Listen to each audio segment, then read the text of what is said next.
दोस्तों नमस्कार, आपका अपना ही चैनल सीटेड राजा में आपका स्वागत है। आज हम लोग लेंगे पेपर सेकंड सीडीपी लेंगे 2016 का सितंबर का पेपर सीडीपी। पेपर फर्स्ट वाले भी देखेंगे।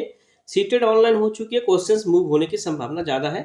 चैनल पे आपको प्रीवियस ईयर का paper, digital class content and short marathon का वीडियो, तीनों को कंबाइंडली कर लो। इस बार का सीटेड स्मूथ ट्रिकी वे मैजिकल तरीके से फर्स्ट अटेम्प्ट पे आप क्रैक करोगे। देखते हैं क्वेश्चन नंबर 1। देखो क्या है।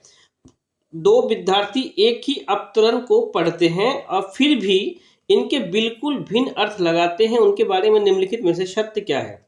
संभव नहीं है। अभी संभव नहीं है, ऐसा नहीं, दो अलग अलग नहीं लगा पाएंगे। संभव है, संभव नहीं है कि विद्यार्थी उसको दोबारा पढ़ना चाहिए, ऐसा नहीं है। ऑप्शन 2, संभव है क्योंकि शिक्षक अवतरण को समझाया नहीं है, ऐसा भी नहीं है। संभव है क्योंकि व्यक्ति के अधिगम को विविध कारण विभिन्न विधियां से प्रभावित करते हैं। अब आपने किसी तरह विद्यार्थियों को अवतरण को पढ़ाया, हो सकता है आपके पढ़ाने के तरीके किसी को समझ में आया हो या किसी को समझ में नहीं आया हो। कोई आसानी से समझ गया हो, कोई 2-3 बार रिपीटेशन के बाद समझता हो। सिंपल सा बात है, ये अधिगम को विविध कारण विभिन्न विधियां से प्रभावित करने का कारण है। संभव नहीं है कि वो अधिगम का आशय अर्थ लगाना नहीं है, ये भी हम नहीं कह सकते हैं। ऑप्शन थर्ड सबसे व्यापक है अकॉर्डिंग टू आंसर क्वेश्चंस। अब देखो, ट्रिकी बेसिस से आप कर सकते हो। राष्ट्रीय पाठ्यचर्या रूपरेखा एनसीएफ 2005 के अनुसार अधिगम अपने स्वभाव में क्या है? तो भाई अधिगम निष्क्रिय तो है ही नहीं, सबसे पहले कट डाउन करो। और अधिगम सरल भी नहीं है, प्रयासपूर्ण है, सरल भी नहीं है, सक्रिय है और सामाजिक प्रक्रिया है। नोट डाउन करेंगे अधिगम। 2 टैग वर्ड का वीडियो है, देख लेना। आप टैग वर्ड से भी 40-50 क्वेश्चन सिर्फ टैग वर्ड से कर लोगे। क्वेश्चन नंबर 3 लेंगे, विद्यार्थियों को स्वतंत्र रूप से चिंतन। देखो, विद्यार्थियों को स्वतंत्र रूप से चिंतन करने का प्रभावी शिक्षार्थी बनने में सक्षम बनाने हेतु शिक्षक के लिए महत्वपूर्ण है। क्या महत्वपूर्ण है? विद्यार्थी के द्वारा प्राप्त की गई प्रत्येक सफलता के लिए उन्हें पुरस्कार देना। पुरस्कार एक नेगेटिव टैग वर्ड है। अब उसे स्वतंत्र रूप से चिंतन करने के सक्षम बनाओगे। देखते हैं, विद्यार्थियों को सिखाना कि किस प्रकार से अपने अधिगम का अनुवीक्षण करे, ये सबसे व्यापक आंसर है अकॉर्डिंग टू क्वेश्चंस। देखो, स्वतंत्र रूप से चिंतन करने के लिए आप कहोगे, अब इसे अनुवीक्षण करें अधिगम का। अब देखो लर्निंग का क्या, ऑप्शन 2 को देखो, teach student how to monitor their own learning. Okay, their own learning. अब इन द सेंस उसका खुद का लर्निंग को वो मॉनिटर कर सके, इसे कहते हैं अनुवीक्षण। अगर कोई क्रिटिकल चीज़ अगर समझ में ना आए तो इंग्लिश का ऑप्शन को देख लेना। ओके, अनुवीक्षण कर सके माने उनका जो उस स्टूडेंट जो सीख रहा है, अधिगम कर रहा है, उसको मॉनिटर कर सके, ये सबसे व्यापक है। अब देखो, छोटी छोटी खंडों में जानकारी प्रदान करना, तो इससे स्वतंत्र रूप से सोच नहीं पाएगा। एक संगठित तरीके से जानकारी को प्रस्तुत करना ताकि पूर्ण स्मरण एक नेगेटिव टैग वर्ड है। ऑप्शन 2 व्यापक है according two questions. Okay, question number 4 लेंगे, यदि कोई शिक्षिका चाहे कि उसके विद्यार्थी समस्या समाधान कौशल प्राप्त कर ले तो विद्यार्थी को ऐसे क्रियाकलाप में लगाना चाहिए जिनमें बहुविकल्पीय वाले सांस्कृतिक कार्यपत्रक हो। अरे भैया, ये प्रश्न देखिए, उसका समाधान कौशल कहाँ से विकसित होगा? प्रत्यास्मरण, रटना, समझना, ये भी नेगेटिव है। ड्रिल अभ्यास भी नेगेटिव है। अभ्यास, पूछना, तर्क करना और निर्णय लेना। कौन सा क्वेश्चन है? पूछना, तर्क करना और निर्णय लेना। इससे बच्चा क्या होगा? समस्या समाधान कौशल को बच्चा सीखेगा। नोट डाउन करेंगे। क्वेश्चन नंबर 5 लेंगे, कक्षा तक पहुंचने वाले बच्चे को भोली अवधारणा को जानना, ये क्या है? शिक्षक के हौसले को पस्त कर देता है। भैया आगे मत पढ़ो ये सब चीजों को। शिक्षक के किसी उद्देश्य की पूर्ति नहीं करता है। अरे करता है, उनका एक खुद का धारणा है, वो कैसे सोचते हैं आप सोच पाओगे, बच्चे कैसे सोच रहे थे, उनका थिंकिंग क्या है। तो ऐसा नहीं किसी उद्देश्य की प्राप्ति नहीं होगी। शिक्षक के लिए अपने शिक्षण को अधिक सार्थक बनाने का, योजना बनाने का सहायक करता है। बिल्कुल सही।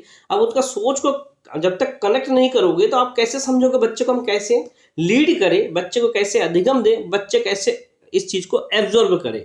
नोट डाउन करेंगे क्वेश्चन नंबर 5। 6 लेंगे, काफी जबरदस्त क्वेश्चन से। देखो, निम्नलिखित में से कौन सा तत्व अधिगम को प्रभावित करता है? अधिगम को, ओके, अब अधिगम को कौन कौन सा तत्व प्रभावित करेगा ये भी चेक कर लो। शिक्षार्थी का उत्प्रेरण का इन द सेंस, देखो इसको देखो, मोटिवेशन ऑफ द लर्नर। अब देखो, अभी तक तो अभिप्रेरणा ही समझ रहे थे, मैंने इसलिए कहा एक बार इंग्लिश भी चेक कर लेना। तो शिक्षार्थियों का मोटिवेशन इन द सेंस उत्प्रेरण यानी कि अभिप्रेरणा की बात हो रही है। शिक्षार्थियों की परिपक्वता इन द सेंस मैच्योरिटी की बात हो रही है। शिक्षण युक्तियाँ टीएलएम की बात हो रही है, पढ़ाने का विधि की बात हो रही है। शिक्षार्थियों का शारीरिक और संवेगात्मक स्वास्थ्य, ये भी चारों का चारों चाहिए दोस्त। अगर किसी का शारीरिक विकास ही ना हो और संवेगात्मक स्वास्थ्य अच्छा ना हो तो वो अधिगम को प्रभावित करेगा। नोट डाउन करेंगे, संवेगात्मक रूप से भी अगर डिस्टर्ब है तो अधिगम को प्रभावित करेगा। अब देखो सार्थक अधिगम क्या है? उद्दीपक तथा उत्तर के बीच युग्मन और सहचर। सार्थक सिंपल सा ये नहीं है वयस्कों से अधिक सक्षम साथियों का अनुकरण, बिल्कुल नहीं। दी गई सूचना को निष्क्रिय चीजों को जब भी आ जाए हटा दो। देखो निजी अनुभव, एक तो ये पॉजिटिव है, से ज्ञान का संरचना का सक्रिय निर्माण, 3-4 पॉजिटिव चीजें यहाँ पे दे के रखी है और आगे देखो भी मत, ठीक लगा के आ जाना, आपका काम जबरदस्त होगा, टेंशन ना लो। आगे चेक करेंगे, विद्यार्थियों के प्रभावशाली अधिगम के लिए निम्नलिखित में से कौन सा शिक्षक के, अच्छा क्वेश्चंस बड़ा है, 1 मिनट, अच्छा क्वेश्चंस है। देखो विद्यार्थियों के प्रभावशाली अधिगम के लिए निम्नलिखित में से कौन सा शिक्षक के प्रारंभिक कार्यों में से एक नहीं है। चेक करते हैं कौन सा एक नहीं है। अब देखो विद्यार्थियों को उपदेशात्मक विधि से सूचना प्रदान करना, उपदेश कभी नहीं देंगे, ये नेगेटिव है। बाकी चीज को देख लो, विद्यार्थियों को उन धारणाओं को जानना जिन्हें लेकर वो कक्षा में आते, बिल्कुल से उनका कॉन्सेप्ट कब देखो को कैसे सोचते थे। विद्यार्थियों को उच्चतर स्तर के प्रश्नों के उत्तर की अपेक्षा करना, अब उच्चतर का कभी अपेक्षा नहीं करेंगे, बिल्कुल नोट डाउन करेंगे। उच्चतर स्तर इन द सेंस, इसको समझो, ये बात यहाँ पे हो रही, विद्यार्थियों से उच्चतर स्तर के प्रश्नों के उत्तर की अपेक्षा करना, बिल्कुल सही। आपने कोई क्वेश्चंस पूछा, अब उसका जो जवाब है ना, उसको आप हाई लेवल में, मतलब उसका थिंकिंग काफी हाई हो, उसका रिप्लाई दे, ताकि जबरदस्त उसका थिंकिंग चीजों को पता चले, यह आप करोगे, ठीक है। बच्चे को यह सिखाने की वे अपने अधिगम प्रयासों को कैसे देख और सुधार सकते हैं, बिल्कुल सही। लेकिन ये जो उपदेश देने वाला चीजें है, ये कभी भी एज ए टीचर शूट नहीं करता, नोट डाउन करेंगे, कभी भी नहीं, नेवर, कभी भी नहीं। क्वेश्चन नंबर 9 लेंगे, विकास के सिद्धांत के बारे में निम्नलिखित में से कौन सा कथन गलत है? देखते हैं, विकास परिपक्वपन और अधिगम पर आधारित होता है। विकास परिपक्वपन और विकास वंशानुगत और वातावरण के बीच सतत अनन्य क्रिया से होता है। ये विकास, ये भी तो हम कह सकते हैं। देखो सबसे गलत कौन सा, ये देखो, विकास परिपक्वपन और अधिगम पर आधारित होता है, ये बिल्कुल सही है। वंशानुगत और वातावरण, अनुवांशिकता वातावरण का अंतर क्रिया है, ये भी मानेंगे हम। प्रत्येक बच्चा विकास के चरणों से गुजरता, फिर भी बच्चे का व्यक्तिगत भिन्नता बहुत तेजी से होती है, ये भी है, व्यक्तिगत भिन्नता भी है। लेकिन ये देखो, ये रॉन्ग आंसर है। विकास एक परिमाणात्मक प्रक्रिया है जिसका ठीक मापन हो सकता है, बिल्कुल नहीं। विकास एक गुणात्मक और परिमाणात्मक दोनों प्रक्रिया और मापन हम कभी कर नहीं सकते, नोट डाउन करेंगे। क्वेश्चन नंबर 10 लेंगे, डैश तथा डैश की विशिष्ट अनन्य क्रिया का परिणाम विकास के विविध मार्गों और निष्कर्ष के रूप में हो सकता है। तो इसमें वंशानुक्रम और पर्यावर्तन, भैया अब विकास वंशानुक्रम और पर्यावरण की विशिष्ट अनन्य क्रिया है, और इन दोनों का वर्ड को चेंज करेगा, मैं बार बार कह रहा हूँ। वंशानुक्रम को पालन पोषण और पर्यावरण को प्रकृति विवाद भी करते हैं, और दोनों का अंत्य क्रिया से ही विकास संभव है, किसी एक से विकास कभी भी नहीं हो सकती है। क्वेश्चन नंबर 11 लेंगे, विद्यालय और समाजीकरण के बारे में निम्नलिखित में से कौन सा सत्य है? तो विद्यालय और समाजीकरण के बारे में चेक करते हैं कौन सा सत्य है। विद्यालय और समाजीकरण के बारे में कौन सा सत्य? विद्यालय समाजीकरण का एक महत्वपूर्ण कारण है, महत्वपूर्ण नहीं, महत्वपूर्ण तो नहीं कह सकते, महत्वपूर्ण कहेंगे, ठीक है। एक मिनट और ऑप्शन चेक कर ले। समाजीकरण में विद्यालय की कोई भूमिका नहीं है, नहीं, भूमिका तो है।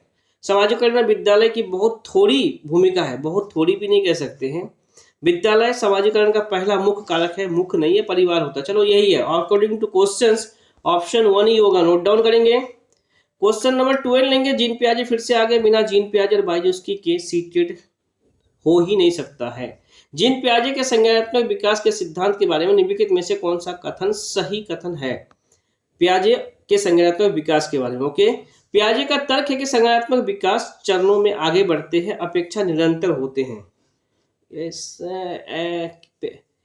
पियाजे का संज्ञानात्मक विकास 5 स्पष्ट नहीं, 4 कारण थे, ये तो हम मान ही नहीं सकते। किसी चरण को छोड़ा नहीं जा सकता है क्योंकि ये चरण स्थिर है, बिल्कुल सही है। ये भी हम नहीं मान सकते कि निरंतर है, किसी चरण को छोड़ा नहीं जा सकता क्योंकि यह चरण स्थिर है। बच्चे के सांस्कृतिक आधार के अनुसार इन चरणों का क्रम बदला जा सकता है, नहीं। अगर बाइजोस्की होता तो हम मान भी लेते, नोट डाउन करेंगे। किसी चरण को छोड़ा नहीं जा सकता क्योंकि यह चरण स्थिर है। जीन पियाजे के संज्ञानात्मक विकास के सिद्धांत के बारे में निम्नलिखित में से कौन सा कथन सही है? ये कथन बिल्कुल सही है, नोट डाउन करेंगे। किसी चरण को छोड़ा नहीं जा सकता क्योंकि यह चरण स्थिर है। नोट डाउन करेंगे, स्थिर चरण है। क्वेश्चन नंबर 13 लेंगे, फिर से जीन पियाजे, इनका वीडियो है, एक बार चेक कर लेना। 3-4 क्वेश्चंस आपका जीन पियाजे से आने वाले हैं। जीन पियाजे के द्वारा संरक्षण इन द सेंस संरक्षण का प्रत्यय के बारे में है। अब देखो संरक्षण, वन्य जीव और वन संरक्षण बहुत महत्वपूर्ण है, इसका संरक्षण नहीं। कुछ भौतिक गुणधर्म वही होता है, चाहे उसकी बाहरी आकृति बदल जाती है, इससे कहते हैं संरक्षण इन द सेंस। मेजरमेंट की बात हो रही थी, बच्चे के अंदर मेजरमेंट की बात हो रही थी। अब देखो मेजरमेंट की बात हो रही थी, द कॉन्सेप्ट ऑफ कंजर्वेशन की बात हो रही थी। अब यहाँ पे जीन पियाजे ने ये संरक्षण दिया था, इनका एक एग्जाम्पल भी था। अगर बच्चे हैं, 1-1 लीटर का 2 ग्लास है, अगर इसको डाइवर्ट कर दोगे एक दूसरे ग्लास में, लीटर तो 1-1 लीटर है, लेकिन ये बड़ा वाला ग्लास में भी इसमें 1 लीटर ही है और इसमें भी 1 लीटर है, लेकिन बच्चा बड़ा वाला ग्लास को लेगा क्योंकि उसे भार और संरक्षण की उस समय आइडिया नहीं होती थी। नोट डाउन करेंगे। अब देखो हार्वर्ड गार्डनर, फिर से आगे क्वेश्चन नंबर 14। हार्वर्ड गार्डनर के बहुबुद्धि सिद्धांत के अनुसार, ये काफी आसान है, संगीतात्मक जो है वो संगीत किस भाषिक तो भाई कवि, अंतर्व्यक्तित्व और स्थानिक 2 ही चीज बचे आपके पास बचे हैं। अब देखो संगीतात्मक और भाषिक तो कवि हो गया, संगीतात्मक आपका चिकित्सक होंगे। नोट डाउन करेंगे, कौन होंगे? चिकित्सक। भाषिक नहीं, सॉरी, ये वादक, अरे संगीत वाली बात है ना, सॉरी, ये वादक होंगे। नोट डाउन करेंगे, वादक होंगे। संगीत भाषिक वाले होंगे, भाषिक में कवि। नोट डाउन करेंगे, यानी कि 1 का 4 और बी का, आप बी का ले लो, 1 का ए का 4, बी का 2 अंत व्यक्तित्व। अब देखो जो अंत व्यक्तित्व होते हैं इन द सेंस अंत व्यक्तित्व वो होते हैं चिकित्सक। नोट डाउन करेंगे, अंत व्यक्तित्व वो चिकित्सक को आप मान सकते हो। नोट डाउन करेंगे। अब स्थानिक जो है, स्थानिक आप किन्हों मानोगे? स्थानिक आप मूर्तिकार को स्थानिक मानोगे, यानी कि इसका 5, सी का 1 4 2 1 5 4 2 1 5। अब देखो ऑप्शन को देख लो, 4 2 1 5। नोट डाउन करेंगे। नेक्स्ट क्वेश्चन लेंगे, क्वेश्चन नंबर 15। लेव बाइजोस्की फिर से आ गए, लेव बाइजोस्की। अब देखते हैं लेव बाइजोस्की के अनुसार वयस्क, ऑप्शन 1, वयस्कों और साथियों से अनन्य क्रिया करने का भाषा के विकास में कोई प्रभाव नहीं पड़ता है। नहीं, ऐसा नहीं है, पड़ता है भाई। भाषिक विकास मानव चिंतन के स्वभाव को बदल देता है, बिल्कुल सही, क्योंकि बाइजोस्की ने भाषा पे जोर दिया था, विचारों पे नहीं। उनका कहना था कि भाषिक विकास मानव चिंतन के स्वभाव को बदलेगा, बिल्कुल सही। नोट डाउन करेंगे। अब देखो ये सब देखो, ऑप्शन 3 को, भाषिक विकास में सांस्कृतिक की भूमिका बहुत कम होती है, ये नहीं, बाइजोस्की ने कहा इंपोर्टेंट होती है। अब देखो ऑप्शन 4 को, बच्चे भाषा अर्जन की एक युक्ति से कोई भाषा सीखते हैं। अब देखो एक युक्ति से नहीं सीखते, डिफरेंस थिंग से सीखते हैं। नोट डाउन करेंगे, ऑप्शन 2। नोट डाउन करो, ऑप्शन 2 आपका अकॉर्डिंग टू क्वेश्चंस। अब देखो कोहलबर्ग फिर से आ गए, कोहलबर्ग ने नैतिक विकास दिया था। अब इन्हें देखो, चेक करो कोहलबर्ग क्या कहते हैं। लॉरेंस कोहलबर्ग ने नैतिक तरक्की के सिद्धांत की अनेक बातों के लिए आलोचना की जाती है। इस आलोचना के संदर्भ में निम्नलिखित में से कौन सा कथन सही है? मैं ये रिपीटेड क्वेश्चंस है, मैं बार बार कहा हूं। इनकी आलोचना इस बात पे हुई थी, इन्होंने मेल पे ज्यादा एक्सपेरिमेंट किया था, फीमेल पे कम किया था। नोट डाउन करेंगे, ये कहाँ पे मेल, पुरुष, स्त्री कहाँ? ये ऑप्शन 4। कोहलबर्ग ने अपने अध्ययन में पुरुषों के नमूने पे आधारित रखा है, क्योंकि उन्होंने फीमेल पे कम एक्सपेरिमेंट किया था। शॉर्टकट में याद रखो, क्वेश्चंस आए तो भूलना मत। क्वेश्चन नंबर 17 लेंगे, निम्नलिखित में से कौन सा अधिगम के आकलन को उजागर करता है? अब अधिगम के आकलन को कौन सा उजागर करेगा, चेक करो कि अधिगम के आकलन को कौन सा उजागर करेगा। ओके, लेते हैं क्वेश्चंस को। शिक्षक विद्यार्थियों की चिंतन प्रक्रिया पर ध्यान देने के अलावा, आकलन, शिक्षक विद्यार्थियों की चिंतन प्रक्रिया पर ध्यान देने के अलावा उसकी अवधारणात्मक समझ का भी आकलन करता है। अधिगम आकलन, ये तो हम मान भी सकते हैं, बिल्कुल सही कि हाँ, ये तो मान भी सकते हैं कि उनका चिंतन प्रक्रिया का ध्यान देने के अलावा उनका कॉन्सेप्ट, अवधारणात्मक समझ क्या है, उन पे आकलन करना, ये मान भी सकते हैं। शिक्षक मानक उत्तरों से विद्यार्थियों के उत्तरों की तुलना करके उसका आकलन करना, ये सब थॉट ही नहीं है। शिक्षक पाठ्य पुस्तक में दी गई जानकारी के आधार पर विद्यार्थियों का आकलन करना, बिल्कुल नहीं। शिक्षक किसी विद्यार्थियों के निष्पादन का आकलन दूसरे के निष्पादन की तुलना, भाई तुलना कभी टीचर करेंगे नहीं, आप भी मत करना अगर टीचर बनोगे तो। क्वेश्चन नंबर 18 लेंगे, बाल केंद्रित शिक्षा।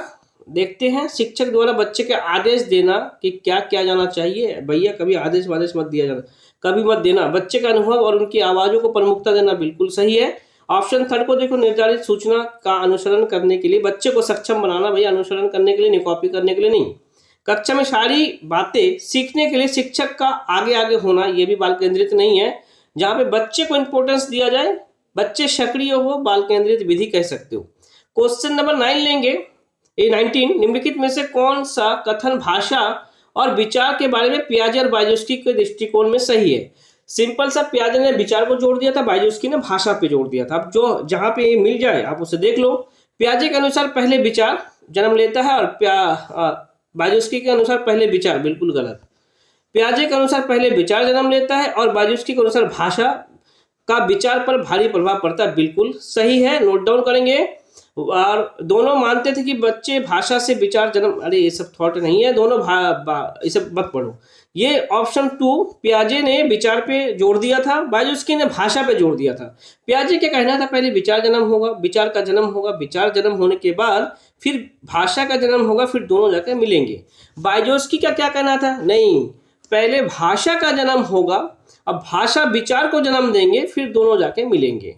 बस इसी पे इन दोनों का काफ़ी फेमस है। और ये क्वेश्चंस रिपीटेड क्वेश्चंस हैं, पिछले वीडियो में भी काफ़ी रिपीट हुई थी। अब देखो, विद्यालय के यात्रा के लिए पोती, देखो अब ये लैंगिक रूढ़िवादिता है क्या, ये सबको तो चुटकी में करोगे, पोती नाती लड़का लड़की। अब इस क्या कहें, विद्यालय यात्रा पे जाने के लिए पोती को अपने पिता से बहस करते हुए देखकर दादी कहती है, तुम अच्छी लड़की की तरह आज्ञाकारी क्यों नहीं हो, तुम लड़कों की तरह व्यवहार करोगी तो तुमसे शादी कौन करेगा।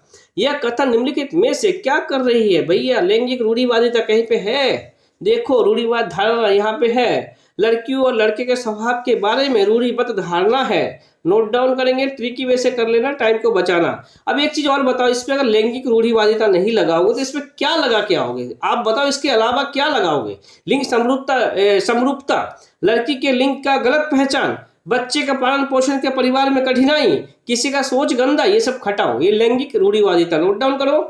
क्वेश्चन नंबर 21 लो, आकलन के बारे में थोड़ा, एक मिनट, हाँ, आकलन के बारे में निम्नलिखित कथनों में से कौन सा कथन सही है। आकलन के बारे में चेक करते हैं कौन सा सही है। आकलन से विद्यार्थियों को यह सहायता मिलनी चाहिए कि वो अपनी शक्तियों और रिक्तियों को देख सके और शिक्षक के तदनुसार उसे ठीक कर सके, बिल्कुल सही। अब देखो, शक्तियाँ इन द सेंस उसकी एबिलिटी की बात हो रही है और रिक्तियाँ इन द सेंस उसके गैप की बात हो रही है, कहाँ पे उसको दिक्कत हो रही थी, दोनों को पहचाने, बिल्कुल सही।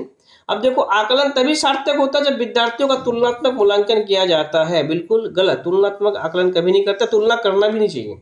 आकलन केवल आगे तो आगे पढ़ो भी मत, आगे देखो स्मरण शक्ति का ही नहीं, बोधन और अनुप्रयोग का भी होना चाहिए, नहीं ये सही है। देखो सीटेड यहीं पे आपको फंसाती है, देखो ये केवल होने के बाद भी ये पॉजिटिव है, देखो ये केवल स्मरण शक्ति का ही नहीं, केवल के बाद ही लगने से ये वर्ड पॉजिटिव बन गया, क्योंकि अब इसकी बात ही नहीं हो रही थी। केवल स्मरण शक्ति का ही नहीं, बोधन और अनुप्रयोग का होना चाहिए। इन द सेंस केवल के बाद ही का प्रयोग होने से उसके बाद का जो वर्ड है उसका ही परफेक्ट बात होती है, बोधन और अनुप्रयोग का ही होना चाहिए, बिल्कुल सही। अब देखो ऑप्शन 4 को, आकलन तब तक उद्देश्यपूर्ण नहीं हो सकता जब तक उससे भय और चिंता का संचार ना हो, बिल्कुल डर भय कभी नहीं देंगे बच्चे को। ए और सी आपका सही, ए और सी ऑप्शन 4। नोट डाउन करेंगे। क्वेश्चन नंबर 22 लेंगे, शिक्षा का अधिकार। देखो, शिक्षा का अधिकार अधिनियम 2009 के अनुसार विशेष आवश्यकता वाले बच्चों को पढ़ना चाहिए। तो विशेष समावेशी शिक्षा, अब कहाँ पढ़ाओगे, सबके साथ सब एक साथ शिक्षा। नोट डाउन करेंगे, किसी को अलग नहीं पढ़ाएंगे, शॉर्ट ट्रिक में करो, शॉर्ट ट्रिक में, ज्यादा माइंड में प्रेशर मत लो। जिस कक्ष में विविध पृष्ठभूमियों से विद्यार्थी आते हैं वहां प्रभावी शिक्षक क्या करेंगे भाई, वंचित पृष्ठभूमि विद्यार्थियों को कठिन परिश्रम करने के लिए कहेंगे, अब आगे पढ़ो मत, ताकि वो अपने साथियों को बराबर पहुंच सके, बिल्कुल गलत। समूह में व्यक्तिगत भिन्नता को बताने के लिए उसकी सांस्कृतिक जानकारी पे ध्यान देंगे, बिल्कुल सही।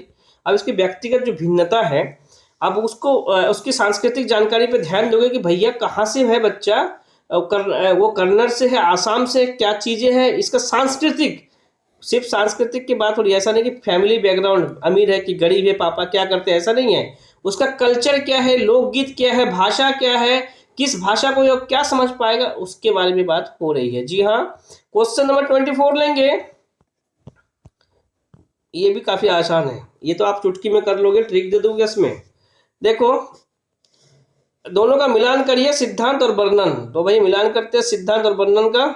देखो, समीप दूराभिमुख दिशा, इसका मतलब ये होता है सर से पैर की ओर। सिंपल सा बात समझिए, सर से पैर की ओर, सर से पैर की ओर, ये सॉरी समीप, सॉरी, सर से पैर की तो सिर पदा, ये सिर पदामुख, ये है शरीर से केंद्र से बाहर की ओर। ये बैकबोन की, देखो दो चीज ही होता है, एक बैकबोन के बाहर वाले साइड का विकास और एक होता है सर से पैर की ओर विकास। तो सिर पदामुखी में तो सिर अंडरस्टूड है, यानी कि सिर से पैर का क्रम नोट डाउन करेंगे, सिर से पैर का क्रम नोट डाउन करो। और दूराभिमुख इन द सेंस बैकबोन से दूर, यानी कि शरीर के केंद्र की बाहर की ओर। सिंपल सा बात है।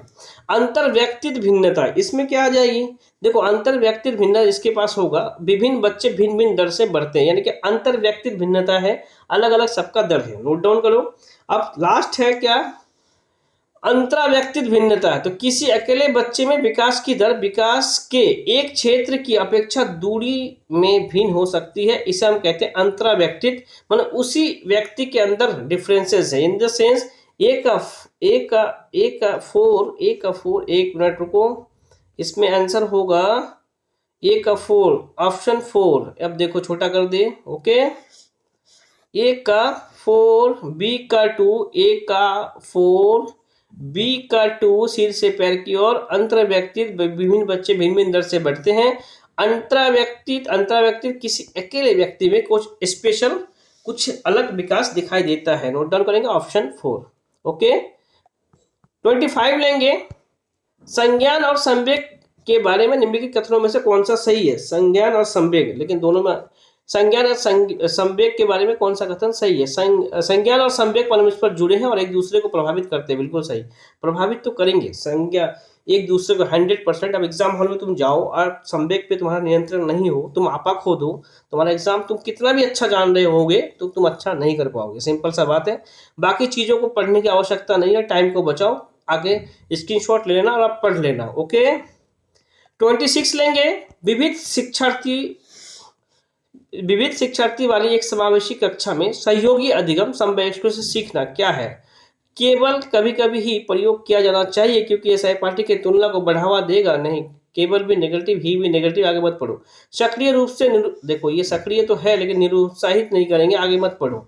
सक्रिय रूप से प्रोत्साहित किया जाना चाहिए जिससे समवयस्कों में स्वीकार्यता बढ़े।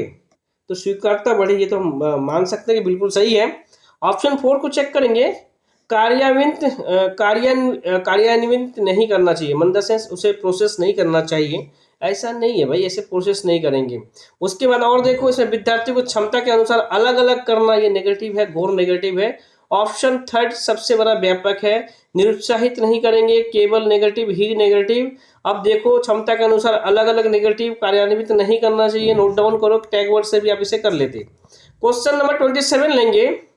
क्वेश्चन नंबर 27 क्या है, 27 में है, एक शिक्षिका अपनी कक्षा में विविधता को संबोधित कर रही है। तो अच्छा कर रही है वह शिक्षिका, विविधता को संबोधित कर रही है, इसकी तो पॉजिटिव चीजें है कि हाँ संबोधित कर रही है, काफी अच्छा है कि एक शिक्षिका विविधता को संबोधित कर रही है, पॉजिटिव सिंबल भी है।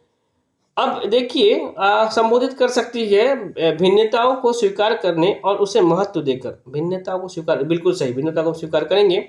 बच्चे के सामाजिक सांस्कृतिक पृष्ठभूमि का शिक्षा शास्त्रीय संसाधन के रूप में प्रयोग करके।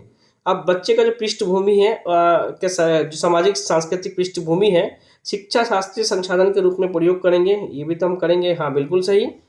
विभिन्न अधिगम शैलियों को समायोजित करके, बिल्कुल सही। देखो आप 4 में देखो, मानक, निर्देश, निष्पादन हेतु सर्वमान, मानदंड, ये सब चीजों को अपने सीटेड को करेक्ट करना है, इन सब चीजों को हटाओ, ABC को करके चले आना, ओके। क्वेश्चन नंबर 28 लेंगे।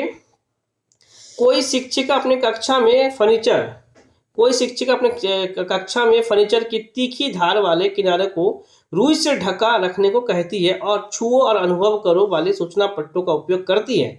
वह किस वर्ग के विशेष शिक्षार्थियों की आवश्यकता पूर्ति का प्रयास कर रही है?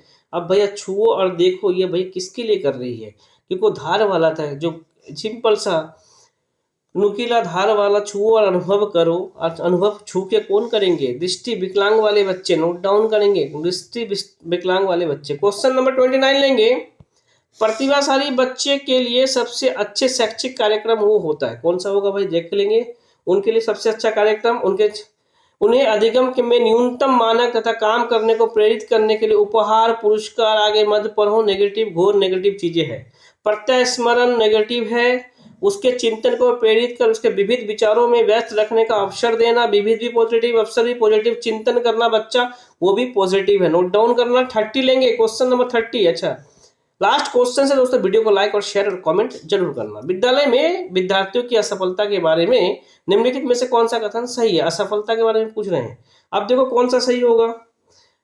विशेष जाति और समुदाय से संबंधित विद्यार्थी असफल होते हैं। ए भाई ये सब और योग्यता नहीं होता, ऐसा नहीं है। विद्यार्थी, अब बी को देखो, विद्यार्थी विद्यालय में असफल होते हैं क्योंकि उन्हें अधिगम के लिए उपयुक्त पुरस्कार नहीं दिए जाते। बिल्कुल गलत, यह भी गलत है। विद्यार्थी असफल होते क्योंकि शिक्षण उस तरीके से नहीं किया जाता है क्योंकि उसके लिए सार्थक हो। बिल्कुल सही। अब पढ़ाने का टेक्निक ही किसी को पता नहीं, अच्छे से नहीं पढ़ाते, तो इसके लिए बच्चा असफल होंगे।